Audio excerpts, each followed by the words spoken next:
The phone rang at 5:06 a.m. I didn't jump. I was already awake, sitting at the kitchen table with a half-cold mug of coffee, listening to the wind shift across the lake. The screen lit up with the number from the security service. I picked up. "There's a woman at your front gate, Ms. Hart," the man said. "She's with a moving company. Says this property belongs to her." I didn't ask who. I already knew. "What name did she give?" I asked anyway. "Vanessa Hart," he said. "Of course. She brought documents," he added. "Looks official. She's insisting she has the right to enter." "Let her in," I said, and hung up. I didn't change out of my robe. I didn't brush my hair. I stood in the hallway and waited. The engine of the truck rumbled up the gravel. I watched from the top of the stairs as she stepped out, Vanessa still in heels, not even pretending this was a misunderstanding. Her makeup was flawless. In one hand, she held a manila folder. Behind her, movers began unloading a couch that wasn't mine. She smiled when she saw me, like this was a real estate handoff. "Good morning," she said lightly. "I figured we'd beat the heat." I said nothing. She walked in like it was hers already. "Caleb's tied up at work, but I've got everything here." She continued, flipping open the folder and laying down a set of printed documents on the hallway table. "This is the deed notarized, just as we discussed." I glanced at it only for a second. Then I looked up at her. She didn't flinch. "I know this is sudden," she went on, "but you said you'd think about transferring things and, well, we just wanted to get started. There's a lot to move." I nodded once, then turned and walked upstairs without a word. I closed the door to my study behind me, unlatched the top drawer, and pulled out the folder I'd labeled months ago. Transfer. Hart Trust. 2 nights before the moving truck, I set the table for 3 like I always did. Simple plates, warm light, the familiar hum of the refrigerator filling the quiet. Caleb walked in, first joking half-heartedly about traffic. Vanessa followed, already scrolling. The dinner was unremarkable in every way that should have made it peaceful. But there was a static in the air, the sort you feel before a storm changes shape. Vanessa hardly lifted her eyes from her phone. Whatever was on that screen held more of her attention than the food in front of her, or the woman who cooked it. Caleb cleared his throat halfway through. "Have you thought more about downsizing?" I took a slow sip of water. "This is as small as I go." Vanessa smirked into her phone. "It's just a conversation, Alvina." I didn't respond. I cut my chicken methodically, chewing in the silence they clearly tried to fill. After dinner, Caleb lingered near the sink, while Vanessa wandered toward the hallway, still typing. I stacked plates, giving them the courtesy of privacy, but their voices carried more than they realized. "We just need her to agree," Vanessa said. There was a pause. "The quiet kind that weighs more than a shout." Or, Caleb replied, his voice lower, "but certain we do it our way." The plates clinked too loudly in my hand. I set them down slowly. My pulse didn't spike. My breathing didn't snag. What filled my chest wasn't heartbreak, not yet. It was clarity. I dried my hands and walked to the study without looking back. The hallway felt longer than usual, like something stretching between the woman I had been and the one I was becoming. I closed the study door, locked it, and crossed to the desk I rarely opened in anyone's presence. The drawer slid out with a whisper. Inside the folder waited thick with intention. Transfer. Hart Trust. I ran my thumb along the edge of the label, the moment folding into place with a strange, settled calm that felt less like fear and more like recognition. The summer after my husband died was the quietest season of my life. The lake didn't change, still silver at dawn, still impossibly still before rain, but the house felt different. Lighter in the mornings, heavier at night. A year before he passed, during that long 3rd hospital stay, when the machines took over most of the talking, a thought settled in my mind with a vast, cold clarity. I couldn't leave anything to chance. So I acted. Quietly. I had the house's deed transferred into my name alone. No announcements, no family meeting, just a handful of notarized signatures and my resolve steady and unshaken amidst hospital beeping and antiseptic air. My husband knew not in words, but in the quiet nod he gave when I brought it up once at 2 a.m., the kind of nod that meant, do what keeps you safe. Caleb never asked. Vanessa never looked long enough to notice something might have shifted. That first summer without him, the two of them didn't visit. The lake was too far. The nights were too quiet. The house apparently was stuck in an era nobody wanted anymore. They said this without knowing the irony that the era embedded in those walls was the very one they were now trying to cash in. I spent those months tending to the house, as if tending to something living. I repainted the window trim, with steady hands pulled weeds at sunrise, mended the patio boards that buckled after winter frost. The garden learned to grow around me again, and slowly so did I. The new will was drawn up on a Wednesday afternoon. No dramatics. No witnesses other than the attorney, and the unmistakable weight of choice.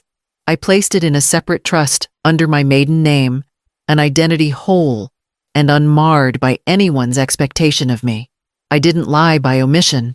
I simply didn't volunteer information to people who weren't listening, and until 2 days ago, no one asked. Which is why when I opened the transfer folder that night in my study, it felt less like a revelation and more like a long-written sentence finally reaching its punctuation. She was already inside by the time I came back down, standing in the center of the living room like a realtor showing off square footage. 2 movers carried in a white velvet bench I'd never seen before. One of them asked where the master bedroom was. Vanessa pointed down the hall with the confidence of someone who believed her own lie. When she saw me, she lifted a stack of paper as if it were a peace offering. A quitclaim deed, she said, as though that would mean something to me. Signed and notarized. Caleb said it was all handled. She laid it on the coffee table between us like a trophy. My name was at the bottom. Alvina Hart. The signature looked almost perfect. But it wasn't mine. I didn't touch the paper. I didn't ask where she got it. The notary stamp looked official enough, though I knew better than to trust a seal printed off a laser printer and shaded in to mimic pressure. Instead, I turned and walked into the kitchen. She didn't follow.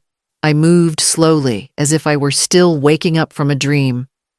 I spooned grounds into the coffee maker, added water, and pressed the button with the calm of someone preparing for guests. Then I placed my phone on the counter, face down, already recording. I'd started doing that weeks ago. Not paranoia, just insurance. When the smell of coffee filled the air, I called back to her. Soft but clear. Did you bring all your things today? She didn't hesitate. Everything. I nodded to myself as if that confirmed something. Maybe it did. She thought this was the end of something. A handover. A final step. She didn't realize what it truly was, a beginning. The living room filled with new furniture and the illusion of ownership. But the walls knew better. So did I. When the coffee finished brewing, I poured a single cup and stood in silence, listening to the soft thud of boxes being set down in rooms that weren't hers. And then came the knock I had been waiting for. It was a Tuesday afternoon when the message came through. I had just finished watering the garden when my phone buzzed with a voice memo. From Vanessa. No greeting. No context. Just her voice low and clipped like she was walking through a parking lot. She's old. I don't think she's all there anymore. We can make it look like she agreed. That was all. I stared at the screen for a long time. Not because I didn't believe she'd say it, but because she had been careless enough to send it to me. I didn't reply, didn't forward it, didn't save it to the cloud. I simply filed it into a folder I'd already created, the same one with Caleb's earlier voicemail about helping me let go. I didn't need fireworks. I just needed truth. Quiet, cold, traceable. That evening I drove into town and bought a full set of high-grade deadbolts. 4 cylinders keyed alike. Reinforced strike plates, no smart locks. Nothing they could override with an app, but I didn't install them. Instead, I sat at the table and made 3 calls. First to my lawyer, Ms. Whitaker. I asked for a review of any recent deed activity under my name. I didn't explain why. She didn't ask. Second to my doctor, who had always treated me with the kind of respect some reserve only for the young. I scheduled a full cognitive exam, voluntary, documented. I wanted the paperwork. Third to Marta. She answered on the 3rd ring, her voice as warm and dry as it was back when we first met at the nursing home where we both worked. She'd handled probate and estate cases for decades. She didn't ask what I needed. She just said, "Come by tomorrow." By the time night settled in, the shape of everything had shifted. I could feel it, like the weight of the house had leaned toward me again, just slightly, like it remembered whose name still held the keys. And that was when I started labeling the recordings by date. The clinic smelled faintly of paper forms and hand sanitizer, the kind of sterile calm that makes most people nervous. It steadied me. The intake nurse asked if I was there because someone had expressed concern. I shook my head. "No," I said. "I'm here because someone will—" She didn't smile, but there was a flicker of understanding in her eyes. I took the test without hesitation. Memory recall, pattern recognition, logic chains, questions designed to find cracks. I found none. Score excellent. Cognitive function fully intact. Decision-making capacity unimpaired. At the end, I asked for something unusual, an official notarized copy. "It's not routine," the doctor said. "I don't need routine," I replied. When it was done, I slid the sealed document into a folder that had begun to feel less like paperwork and more like armor. Next came the recordings. One by one, I labeled them by date and content. The clinic room was silent as I worked. June 3rd, Vanessa voice memo, cognitive doubt. June 11th, Caleb hallway conversation intent to bypass consent. June 26th, Caleb voicemail. "She's barely holding it together. We're helping her move on." Hearing his voice again didn't fracture me the way it might have weeks earlier. Something in me had cooled with purpose. Then came the deed review. Ms. Whitaker didn't need long. She traced a finger along the notary seal, then looked up. The notary listed here died 4 years ago. Forgery. The word settled into the room heavier than anger, quieter than grief. "What do you want to do?" she asked. "We can file charges, quietly or publicly." I closed the folder slowly. "Not yet." She didn't push. She simply nodded like a woman who understood that timing is also evidence. They believed I was slipping. That assumption had given me leverage, had made them loud, sloppy, confident. Let them think I was harmless a little longer. Because the next part needed witnesses. The first box through the door was labeled Master Bedding. I watched the man carrying it glance around, confused maybe, a little embarrassed, as if he sensed something wasn't quite right. Vanessa didn't notice. She was too busy directing traffic pointing toward rooms she'd never lived in, rearranging furniture she hadn't paid for. I sat at the kitchen table, hands folded. My coffee had gone cold, but I didn't care. Outside, past the hedges, a beige sedan sat idling just beyond the bend. Inside were Ms. Whitaker and a county deputy I'd met once before, during a noise complaint 2 summers back. I remembered he'd complimented my roses. I sent one word, ready. Minutes later, just as the movers began easing a large cream-colored couch through the front door, 2 men stepped inside. Neither wore a uniform, but they didn't need to. You could tell who they were by the silence they brought with them. "Ma'am," one of them said, nodding at Vanessa. She froze mid-sentence, then quickly recovered, stepping forward with the same folder she'd proudly displayed that morning. "This has all been handled. My husband's name is on the documents." She agreed to transfer. The deputy didn't take it from her. He turned to me. I stood, reached into the sideboard, and retrieved my folder, twice as thick, twice as heavy.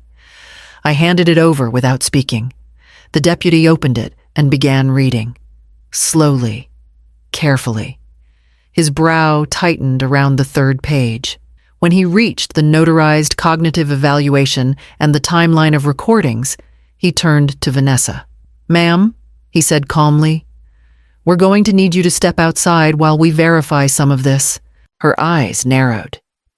"This is a mistake. My husband, he's on his way." "That's fine," the deputy replied. "We'll speak to him too." The other officer gestured toward the door. Vanessa didn't move at first. Then, as if realizing that resistance would only raise questions she couldn't answer, she walked past me without a word. I didn't follow. Instead, I walked over to the couch, still half blocking the doorway, and gently tapped the armrest. "This goes back on the truck." He pulled into the driveway, fast tires crunching over gravel, like he thought speed might undo what he was already too late to stop. The car barely came to a full stop before he was out slamming the door and marching toward the porch. Vanessa was already being escorted to her car. She didn't yell, didn't protest, but her eyes burned as she passed him, and whatever she whispered to him, he didn't repeat. Then he turned to me. "Mom, what the hell is going on?" I didn't answer.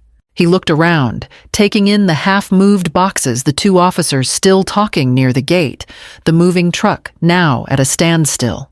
His face shifted from confusion to anger, then something else, something closer to embarrassment. "You called the cops on us," he said, incredulous. Still, I said nothing. Ms. Whitaker stepped forward and offered the printed quitclaim deed, the one they'd handed me with such confidence. He took it with a jerk, scanned the first page, then flipped to the signature line. He stared at it like it might rearrange itself under his gaze.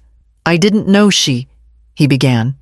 "I thought—" "She said you agreed." "I didn't," I said. "And you didn't ask." He looked up, mouth half open, but the words didn't come. "You let her speak for both of you," I continued. "You stood by while she rewrote the story." I pulled something from my pocket and held it out to him. A photo worn and slightly curled.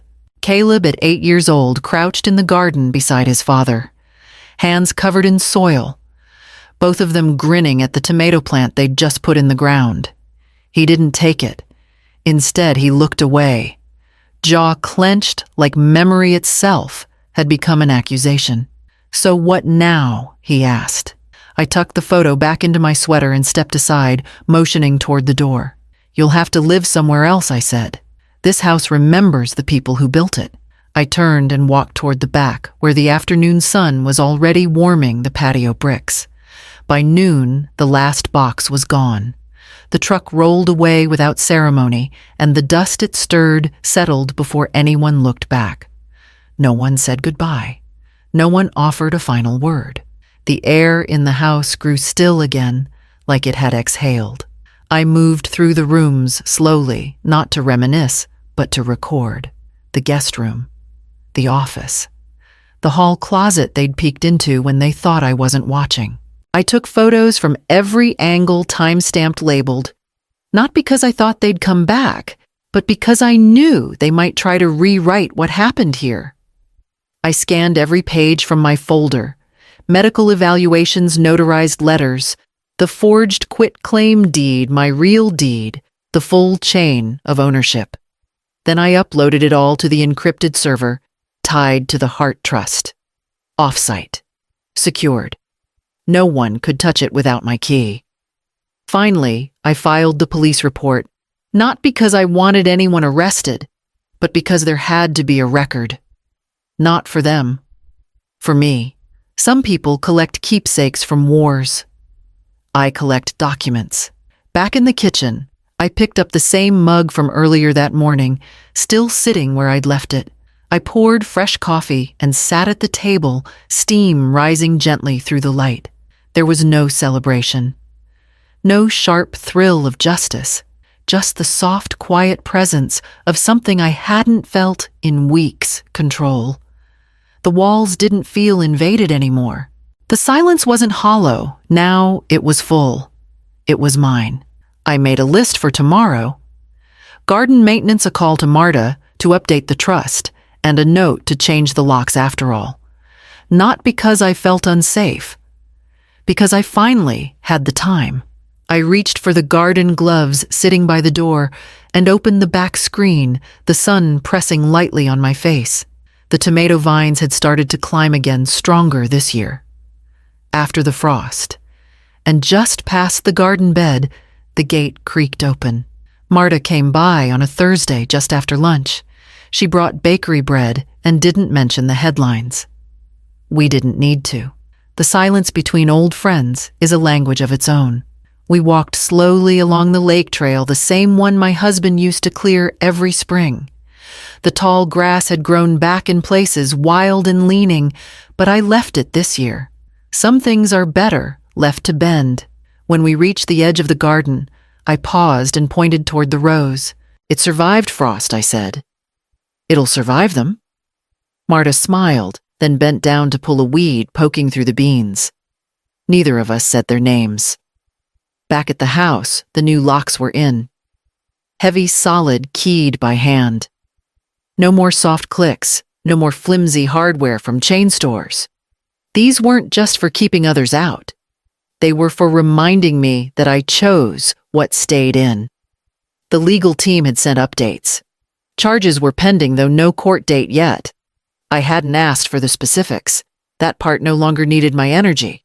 Instead, I called Ms. Whitaker and amended my will one final time. Caleb's name came off as executor. Marta's name went on. There were no tears. Just a simple crossing out. A page replaced. That evening, I planted new seeds, basil peas, and something called moonflowers that bloom at night. I tucked each into the soil with the kind of patience that only arrives after chaos. At dawn the next day, I made coffee the way I always had. The sound of the kettle, the measured pour, the warmth of the mug in my hand, it all returned like clockwork. But something else had returned too. The stillness didn't feel like loneliness anymore. It felt like mine. And when I opened the front door that morning and stepped onto the porch, the breeze met me without resistance, moving through a house that no longer had to defend itself. The garden waited. The light shifted across the floorboards, and I picked up the trowel without hesitation.